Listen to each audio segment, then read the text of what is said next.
साथियों, इस समय इंटरनेट पर 2026 के राशिफल हर जगह बहुत फैल चुके हैं। आप भी एक वीडियो देखते हो और फिर दूसरा खुल जाता है। ये सब ठीक है, ज्योतिष को समझना बहुत जरूरी है। दिक्कत बस तब आती है जब कुछ वीडियो इतनी बड़ी मीठी उम्मीदें आपको दे देते हैं। लगता है कि अगला साल पूरी कहानी आप ही की बदलने वाली है, और साल के आखिर में महसूस होता है कि जिंदगी पहले जैसी ही चल रही है, कोई बड़े खास चेंजेस नहीं हुए। इसके पीछे साथियों दो साफ वजह हैं। पहली, आपकी जन्म कुंडली बिल्कुल अपनी तरीके की अलग होती है। सभी की कुंडलियां अलग होती है।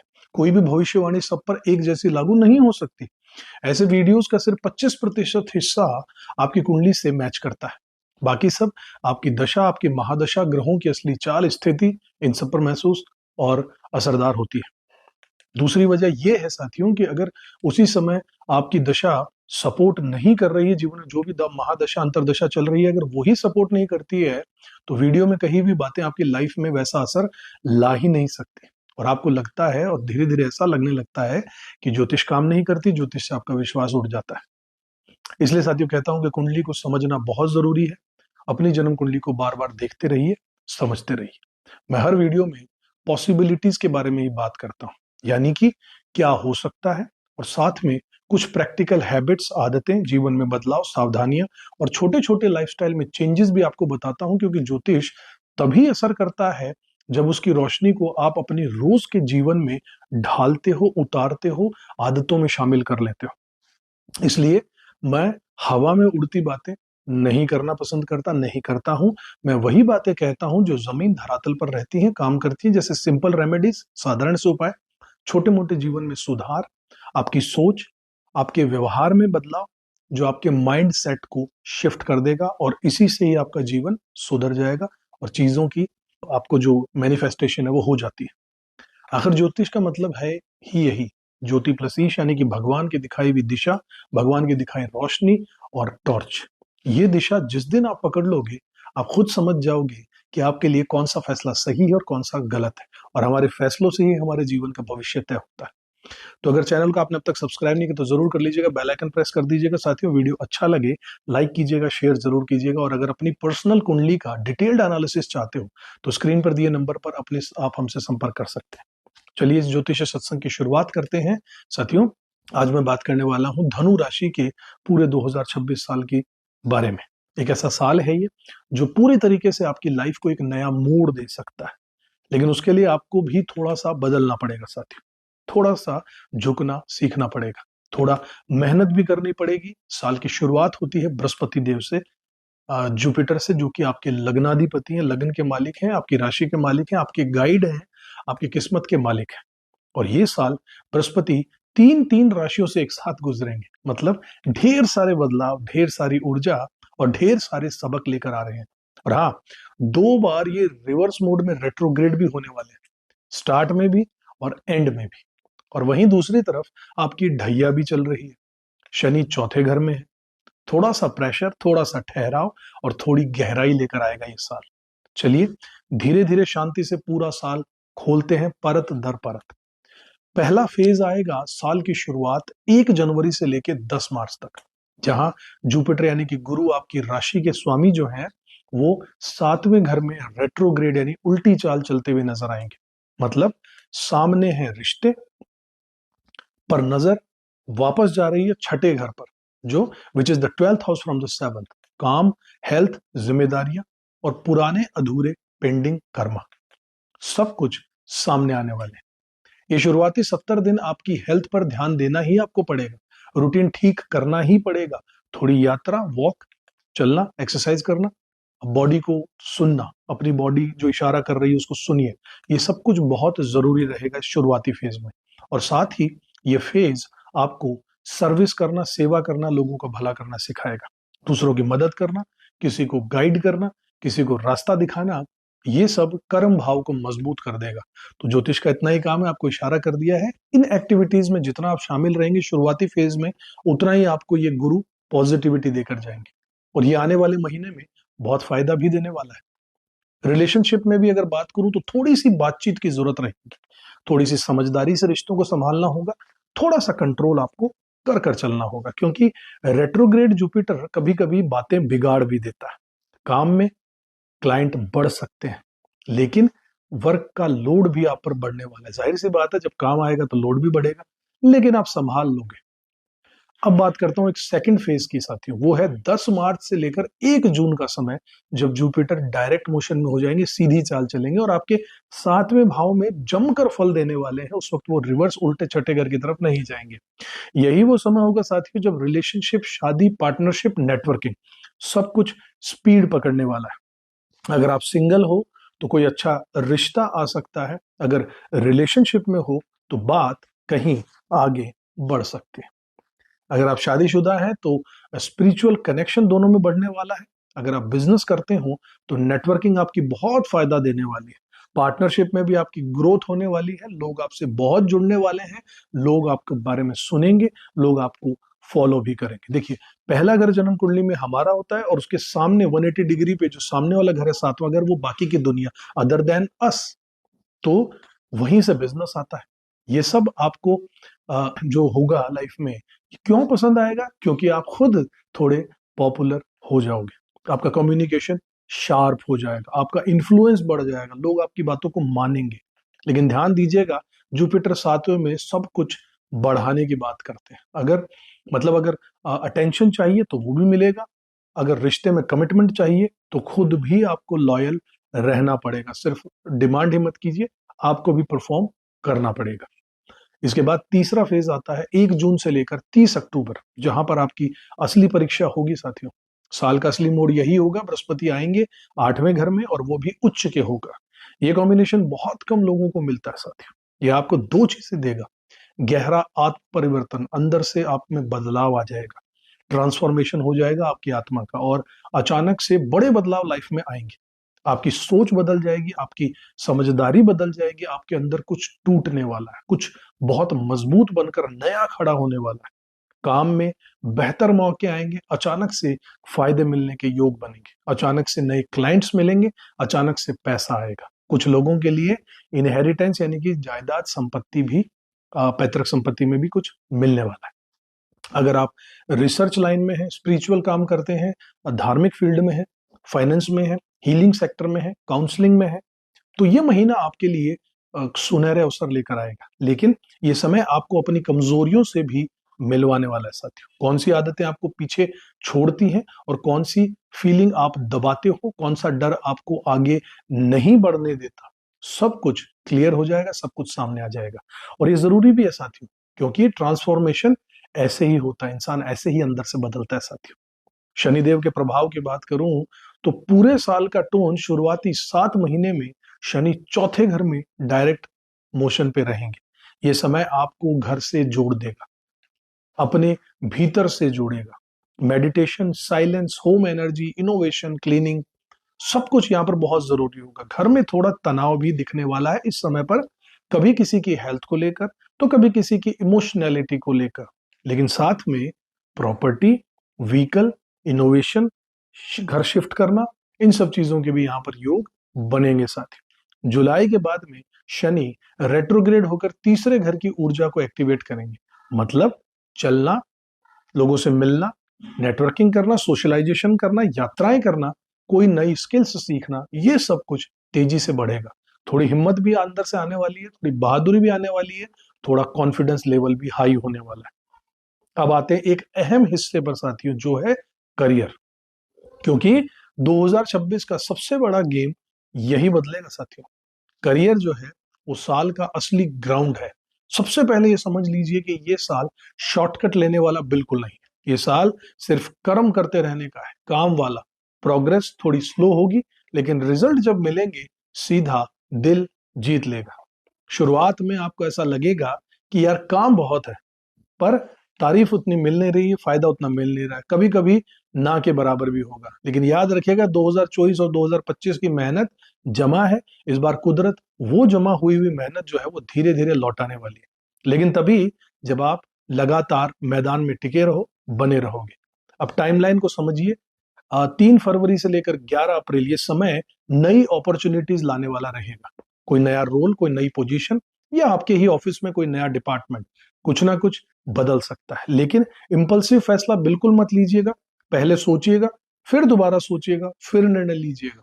11 अप्रैल से 30 अप्रैल में ये थोड़ा भारी समय है। घर में तनाव की वजह से काम पर आपका फोकस उन दिनों में छूट सकता है।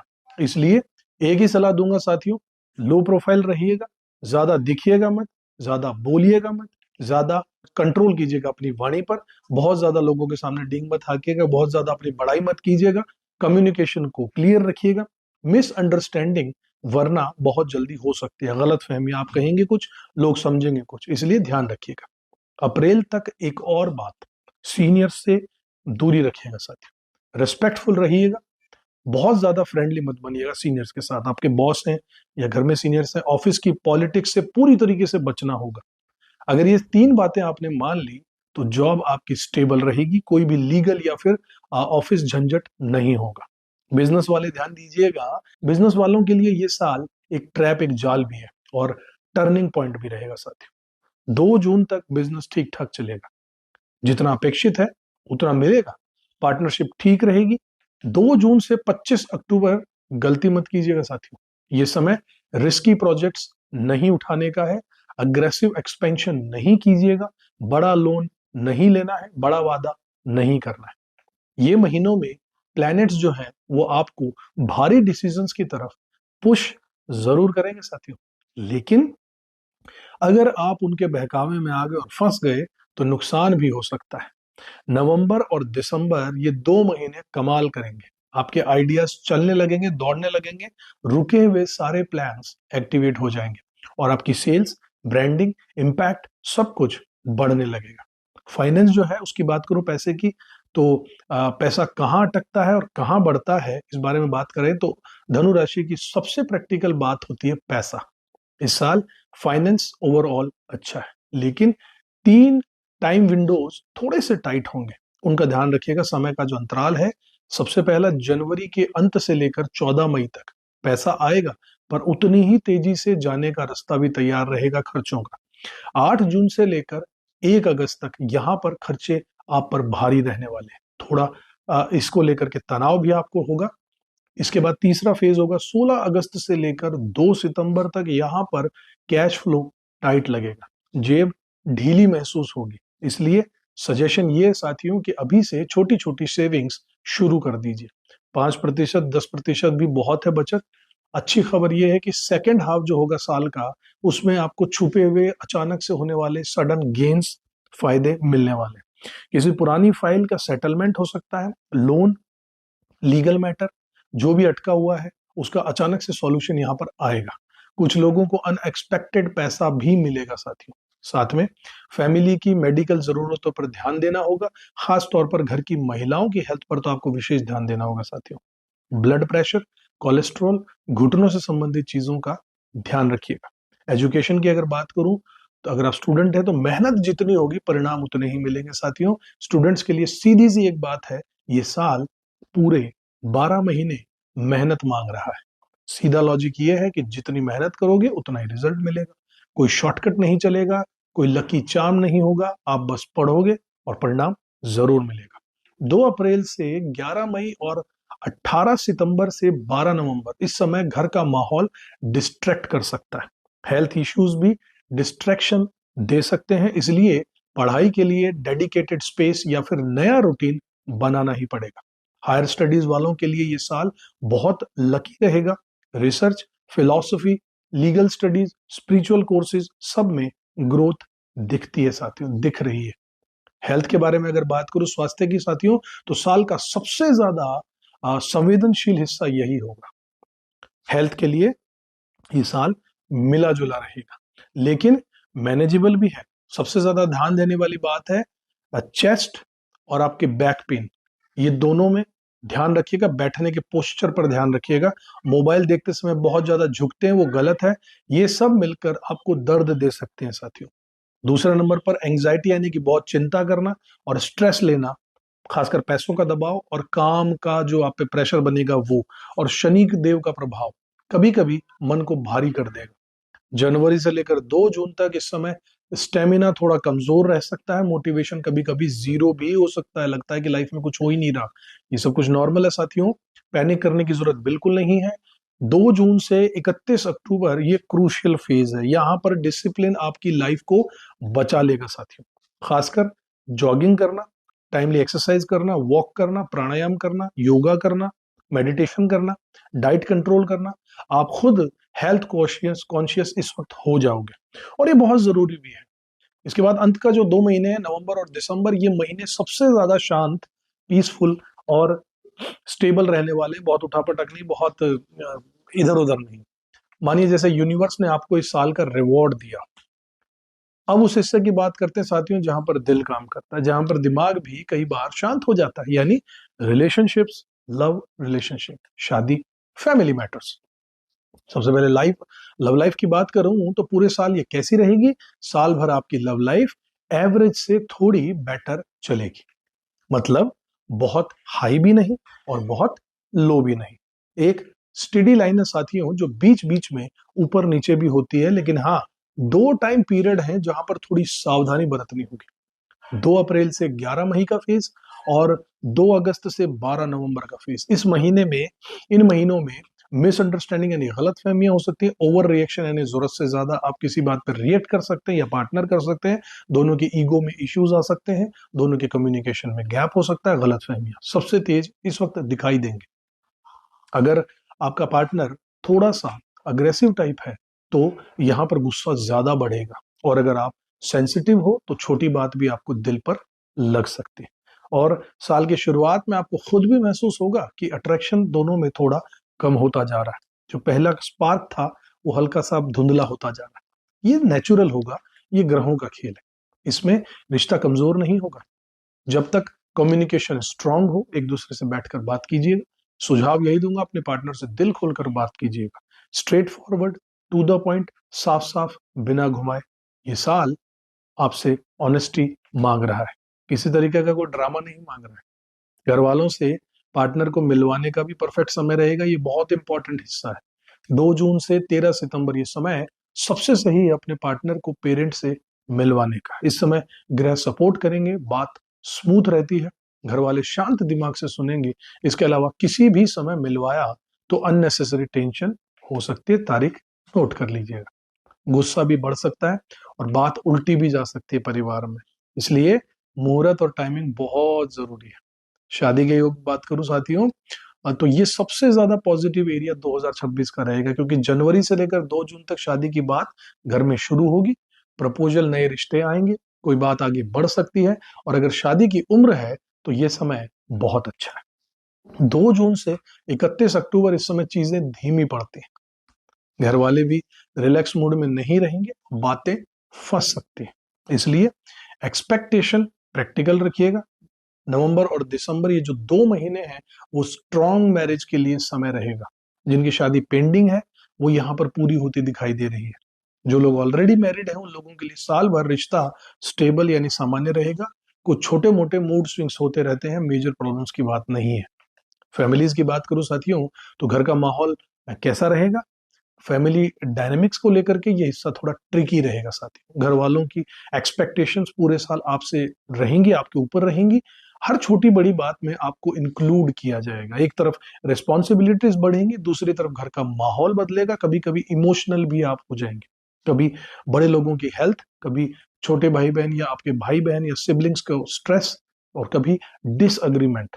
मतलब फैमिली थोड़ा सेंसिटिव मोड में रहने वाली। इस वक्त आपको क्या करना चाहिए? एक बात याद रखिएगा कि इमीडिएट रिएक्शन तो बिल्कुल नहीं देना है। शांति से अगर कोई मैटर होता है तो अपने आप को वहां से अलग कीजिए, थोड़ा सोचिए, उसके बाद रिस्पॉन्ड कीजिए। अचानक से तुरंत रिएक्शन नहीं करना है, गलत हो जाएगा, नहीं तो आग और बढ़ जाएगी। क्योंकि इस साल जितना आप कामली रिएक्ट करोगे उतना ही घर शांत रहने वाला है। 16 जनवरी से लेकर 23 फरवरी और 2 अप्रैल से लेकर 11 मई, इन 2 पीरियड्स में एक्स्ट्रा पेशेंस तो रखना ही है साथियों। घर की महिलाएं, उनकी हेल्थ और मूड पर ध्यान देना होगा। आपके पिताजी का ट्रैवल इस साल बढ़ सकता है, वो रिलीजियस धार्मिक जगहों पर जा सकते हैं, स्पिरिचुअल किताबें पढ़ सकते हैं, अपनी ही दुनिया में रहेंगे। अगर आप उनसे मदद मांगोगे तो शायद इमीडिएट हेल्प भी आपकी ना करें, लेकिन ब्लेसिंग्स और आशीर्वाद पूरा देंगे आपको। स्पिरिचुअल ग्रोथ की अगर बात करूं, 2026 आपको कहां पर ले जा रहा है? तो स्पिरिचुअलिटी की तरफ, इनर ग्रोथ और साइलेंस, क्योंकि शनि चौथे में और बृहस्पति एक बार सातवें में, फिर एग्जॉल्टेड होकर आठवें में आएंगे बृहस्पति देव, और ये कॉम्बिनेशन आपको भीतर की यात्रा जरूर करवाएगा।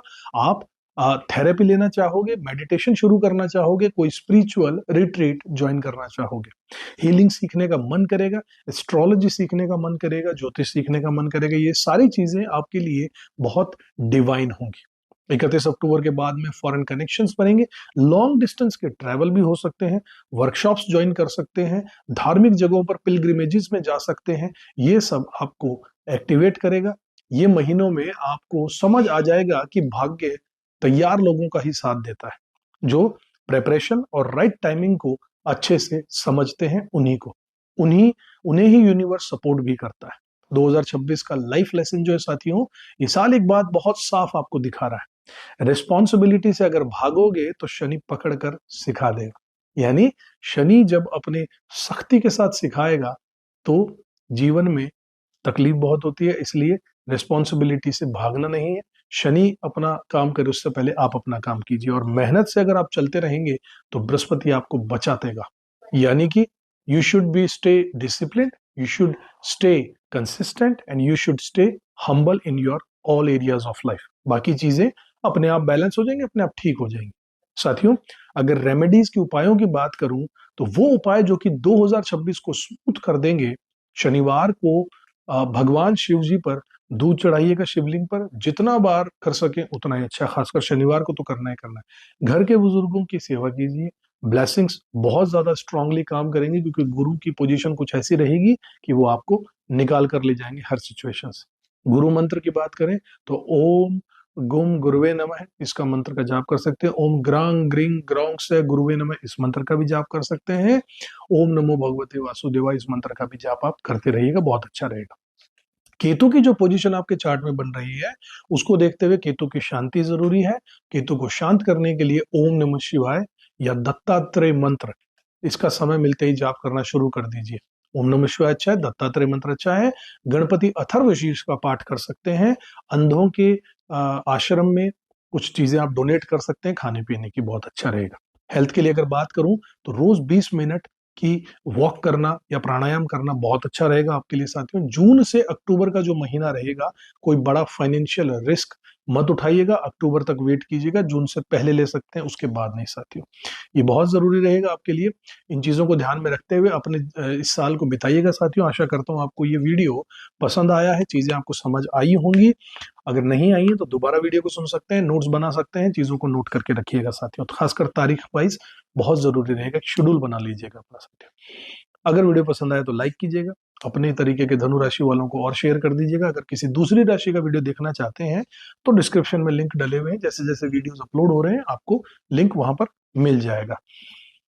चैनल को अब तक सब्सक्राइब नहीं किया तो जरूर कर लीजिएगा, बेल आइकन प्रेस कर दीजिएगा। अगले वीडियो में जब तक आपसे मिलूंगा तब तक खुश रहिएगा। अपनी जन्म कुंडली का गहराई से विश्लेषण करवाना चाहते हैं कि क्या पर्टिकुलरली आपकी कुंडली कहती है इस आने वाले साल के लिए या भविष्य के लिए, तो आप स्क्रीन पर दिए नंबर्स पर आप हमसे संपर्क कर सकते हैं साथियों। अगले वीडियो में एक बार फिर से आपसे मुलाकात करूं, तब तक खुश रहिएगा, अपना कर्म करते रहिएगा, ऊपर वाले में विश्वास जरूर रखिएगा साथियों। जय श्री राम, हैप्पी 2026।